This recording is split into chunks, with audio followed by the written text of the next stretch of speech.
जैसा कि last episode में हमने देखा कि एल्ड्रटकिन, यानहाई और नीहिलू ये तीनों लुओ फैंग के घर पर अटैक कर देते हैं और वहां पर यूजिन को डरा धमका कर उससे लुओ फैंग के सभी ट्रायल्स छीन लेते हैं। और लास्ट में जाते जाते नीहिलू यूजिन के ऊपर एक बहुत ही जबरदस्त माइंड अटैक करता है, जिसकी वजह से यूजिन इंजर्ड हो जाती है और उसके अंदर से ब्लड भी आने लगा था। इस एपिसोड की स्टार्टिंग में हम देखते हैं कि यूजिन अभी भी बेहोश होती है, पर उसकी फैमिली को होश आ जाता है और वो सभी लोग यूजिन को उठाकर उसके रूम में ले जाते हैं, जिसके बाद वो डॉक्टर को बुलाते हैं और डॉक्टर यूजिन का चेकअप करके उसका ट्रीटमेंट करना शुरू कर देता है। अब यूजिन का ट्रीटमेंट करने के बाद डॉक्टर लुओ फैंग की फैमिली के पास आता है और उन्हें बताता है अब ये पहले से बेटर हैं, बस आप इन्हें आराम करने दीजिए। ये कहने के बाद डॉक्टर वहाँ से चला जाता है, पर लुओ फैंग की मदर वहाँ पर रोते हुए कहती है ये अचानक से ऐसा क्यों हो गया। लुओ फैंग का ब्रदर और उसकी गर्लफ्रेंड भी यहाँ पर काफी उदास होते हैं। तभी हम देखते हैं यूजिन को। यूजिन की हालत यहाँ पर मुझे तो कुछ खास ठीक नहीं लग रही थी। लुओ फैंग का फादर यहाँ काफी उदास होता है, जबकि हुआ की गर्लफ्रेंड उसकी मदर को संभाल रही होती है। अब हम कुछ देर बाद देखते हैं यूजिन को, जिसके मुंह से ब्लड आ रहा होता है, तो वो टिश्यू पेपर से अपने ब्लड को साफ करते हुए पिलो के नीचे छुपा देती है। यहाँ पर उसने अपने हाथ में लुओ फैंग का दिया हुआ लॉकेट भी पकड़ा होता है और फिर वो अपने बच्चों में से एक बच्चे को उठा लेती है और उसे अपनी गोदी में उठाकर झूले देने लगती है। तभी वहाँ पर लुओ फैंग की फैमिली भी आ जाती है और हुआ की गर्लफ्रेंड उस बच्चे को अपने हाथ में उठा लेती है और फिर लुओ फैंग की मदर यूजिन को सूप देते हुए कहती हैं यूजिन आज तुम पहले से काफी बेटर लग रही हो। यूजिन उस सूप को पीने लगती है तो वहीं हुआ अपनी मदर को दिलासा देने लगता है। तभी अचानक से वो देखता है कि यूजिन के पिलो के नीचे तो ब्लड लगा हुआ टिश्यू पड़ा हुआ है, जिसे देखकर वो चौंक जाता है और फिर वो भी समझ जाता है कि यूजिन की कंडीशन काफी खराब है, लेकिन वो हम सबको परेशान करना नहीं चाहती, इसलिए वो हमें नहीं बता रही। अब यूजिन उस सूप को खत्म करने के बाद कहती है मदर मैं ठीक हूँ, आप मेरे बच्चों को बाहर वॉक के लिए ले जाएं, मैं बस थोड़ी सी थक गई हूँ, कुछ देर सोना चाहती हूँ। जिस पर लुओ फैंग की मदर कहती है ठीक है। तभी हुआ कहता है चले मदर हम यूजिन को अच्छे से आराम करने देते हैं। जिसके बाद यूजिन बड़े ही प्यार से अपने बच्चे को एक किस करती है। यहाँ पर हम देखते हैं कि वो अपने बच्चे को किस करते हुए रो भी रही होती है और उसकी आंखों से आंसू आ रहे होते हैं और फिर वो अपने बच्चों से बड़े ही प्यार से कहती है तुम दोनों अच्छे बच्चे हो ना, इसलिए मदर की बात मानना,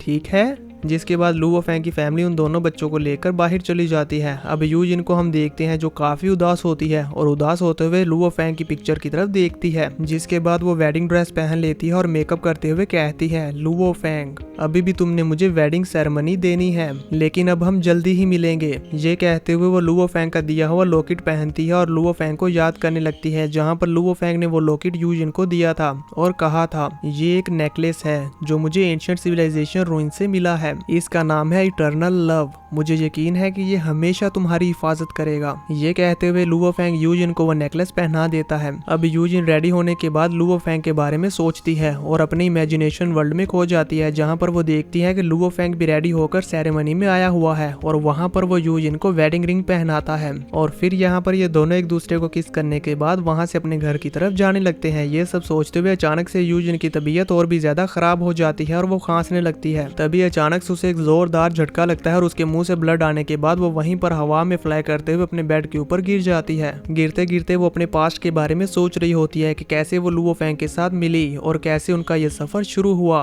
और फिर कैसे कैसे उन्होंने शादी की। ये सब सोचते सोचते ही यूजिन यहाँ पर मारी जाती है और उसकी आंखें हमेशा के लिए बंद हो जाती हैं। अब व्यू चेंज होता है, हम देखते हैं गोल्डन हॉर्न बीस्ट के इनर वर्ल्ड का सीन, जहाँ पर उस गोल्डन एग के अंदर से काफी ज्यादा गोल्डन कलर का ऑरा निकल रहा होता है और फिर हमें उस गोल्डन एग के अंदर का सीन दिखाया जाता है, जहाँ पर लुओ फैंग की रियल बॉडी बनना शुरू हो जाती है। एक एक करके लुओ फैंग का बाजू, चेस्ट, सर, लेग्स सब कुछ बनना शुरू हो जाता है। ये देखकर बुबाता भी खुश हो रही होती है। यहाँ पर हम देखते हैं कि बुबाता के पास ये शो हो रहा था कि 80% लुओ फैंग की बॉडी कंप्लीट हो चुकी है। फिर हम देखते हैं उस गोल्डन एग के शेल का सीन, जहाँ पर वो शेल पूरी तरह से क्रैक से भरा हुआ था और अब वो शेल किसी भी टाइम टूट सकता है। फिर हम देखते हैं उस एग के अंदर का सीन, जहाँ पर लुओ फैंग की बॉडी कंप्लीटली बनकर तैयार हो जाती है और अब फाइनली बॉडी बनने के बाद लुओ फैंग अपनी आंखें खोलता है और यहाँ पर हम देख ही सकते हैं कि लुओ फैंग की आंखों में उस गोल्डन हॉर्न बीस्ट की आंखें दिखाई दे रही होती हैं और फिर थोड़ी देर बाद वो नॉर्मल हो जाती हैं। लेकिन यहाँ पर एक चीज अलग है, लुओ फैंग की बॉडी पर उस गोल्डन हॉर्न बीस्ट के तरह ही पैटर्न्स बने हुए हैं। अब बॉडी 100% बन जाने के बाद बुबाता काफी ज्यादा खुश होती है और वहाँ पर खुशी के मारे झूमने लगती है और कहती है ये हे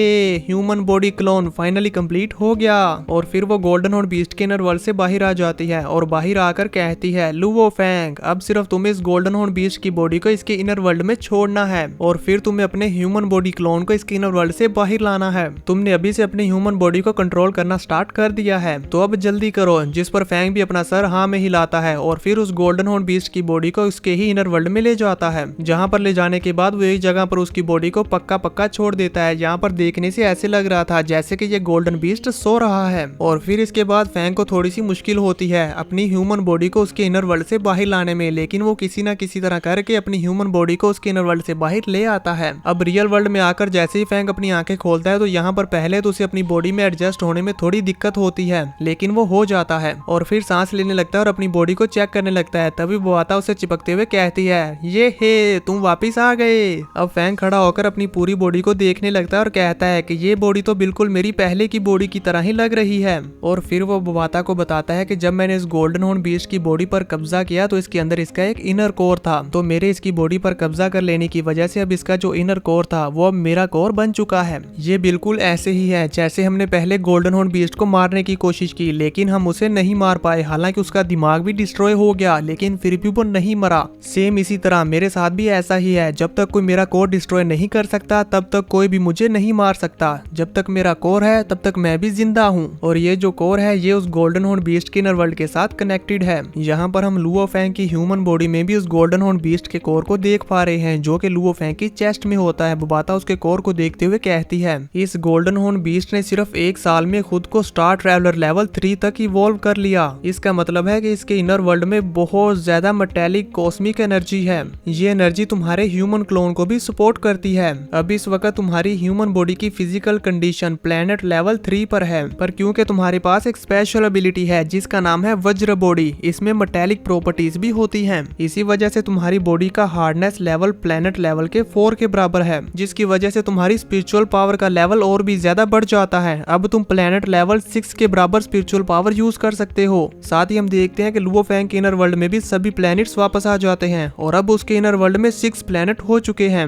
जो कि साइज में पहले वाले प्लैनेट से भी ज्यादा बड़े हैं। अब लुओ फैंग अपनी बॉडी की पावर को चेक करते हुए उसकी पावर्स को अनलीश करता है, जिसकी वजह से बोबाता वहां से दूर चली जाती है। जहाँ पर हम देखते हैं कि लुओ फैंग की एनर्जी काफी ज्यादा थी, वो तो वहां पर समंदर को हिला के रख देता है। अपनी बॉडी और पावर्स को चेक कर लेने के बाद लुओ फैंग अपनी क्लाउड रबिंग वाइन्स को बुलाता है, तो लुओ फैंग की क्लाउड रबिंग वाइन्स समंदर के अंदर से निकलती हैं और वो भी वहां समंदर में हल्ला मचा देती हैं। अब वो सभी वाइन्स निकलने के बाद लुओ फैंग के आसपास लिपट जाती हैं और फिर उसको उसका आर्मर दोबारा से पहना देती हैं, जहां पर हम देखते हैं कि लुओ फैंग का आर्मर बिल्कुल चकाचक होता है, एकदम new, brand new. Luo Fang समंदर से बाहर आकर वहां पर ताजा हवा ले रहा होता है। तभी वो आता उसके पास आती है और कहती है, मैंने तुमसे कहा था कि तुम किसी सुपीरियर क्लैन को चूज करना अपना पहला क्लोन बनाने के लिए, लेकिन नहीं, तुमने मेरी बात नहीं सुनी। गोल्डन हॉर्न मॉन्स्टर की एवोल्यूशन स्पीड तुम्हारी अर्थ के ह्यूमन से तो कहीं ज्यादा है, और इसी के साथ साथ उस गोल्डन हॉर्न बीस्ट का inner world metallic cosmic energy का ट्रेजर हाउस है, जिसका तुम बहुत ज्यादा फायदा उठा सकते हो, लेकिन तुम्हारी ह्यूमन बॉडी वो उसे यूज नहीं कर सकती, वो सब वेस्ट जाएगा। लेकिन तुम देखना, फ्यूचर में इस गोल्डन हॉर्न बीस्ट और तुम्हारी इस ह्यूमन बॉडी क्लोन के बीच कल्टीवेशन गैप काफी ज्यादा बढ़ जाएगा। लुओ फैंग चलता जा रहा होता है, तभी उसके सामने उसके दोनों सिल्वर गार्ड्स आ जाते हैं, जो कि वहां पर लुओ फैंग को उसकी वेडिंग रिंग पकड़ाते हैं। लुओ फैंग उस वेडिंग रिंग को पहनते हुए बोबाता से कहता है, लालची मत बनो, कम से कम मेरे पास ह्यूमन क्लोन तो है और अब मैं 6th level planet level spiritual master हूँ। इससे भी ज्यादा जरूरी बात कि अब मैं सबके सामने जा सकता हूँ, यूजिन के सामने, अपनी फैमिली के सामने और इसी के साथ साथ अपने न्यू बोर्न बेबीज के सामने भी जा सकता हूँ, सिर्फ इस ह्यूमन क्लोन बॉडी की वजह से, वरना मैं उन सब के पास नहीं जा पाता। बोबाता निराश हो रही होती है कि तभी अचानक से उसे झटका लगता है और वो शौक होते हुए कहती है, क्या यूजिन अभी अभी मारी गई? फैंग वो सारी बातें काफी खुश होते हुए कर रहा होता है। बोबाता की ये बात सुनकर उसे उस पर यकीन नहीं होता, पर जैसे ही वो बोबाता का रिएक्शन देखता है तो वो ये समझ जाता है कि ये जो बोल रही है वो सच है। वो शॉक्ड हो जाता है, वो काफी ज्यादा शॉक्ड हो जाता है और कहता है, तुमने अभी अभी क्या कहा? फैंग की इसी हैरानी के साथ ये एपिसोड यहीं पर खत्म हो जाता है।